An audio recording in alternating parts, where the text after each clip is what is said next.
కాశీ ట్రిప్‌లో పార్ట్ 3 ఇది. సో, ఇంకా ఫైనల్‌గా రీచ్ అయిపోయాము. అక్కడ మొత్తం స్నానమైతే చేసేసి బోటయితే ఎక్కిపోయాము. రూ. 100 ఫస్ట్ నుండి లాస్ట్ వరకు మొత్తం మాకైతే చూపించారు.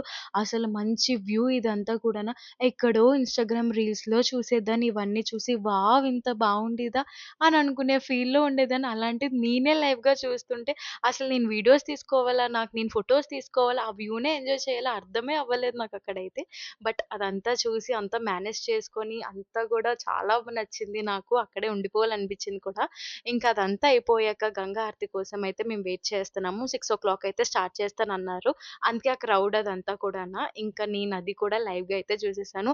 అన్నిట్లికి మించి ఇది హైలైట్ అనిపించింది నాకైతే. నేను మా మమ్మీ వాళ్ళందరికీ కూడా వీడియో కాల్ చేసి మరి చూపించేసాను. అసలు రీల్స్‌లో చూసేదాన్ని లైవ్‌గా చూస్తే చాలా షాక్ అయిపోయాను. ఇంత బావుంటది ఇక్కడ ఈ ప్లేస్ అంతా కూడానా? ఈ ప్లేస్‌లో ఇవన్నీ కూడా హైలైట్ చెప్పాలంటే. ఆ రోజు మండే పడిందని నేనైతే మెయిన్ టెంపుల్ దర్శనం అయితే చేసేసుకున్నా.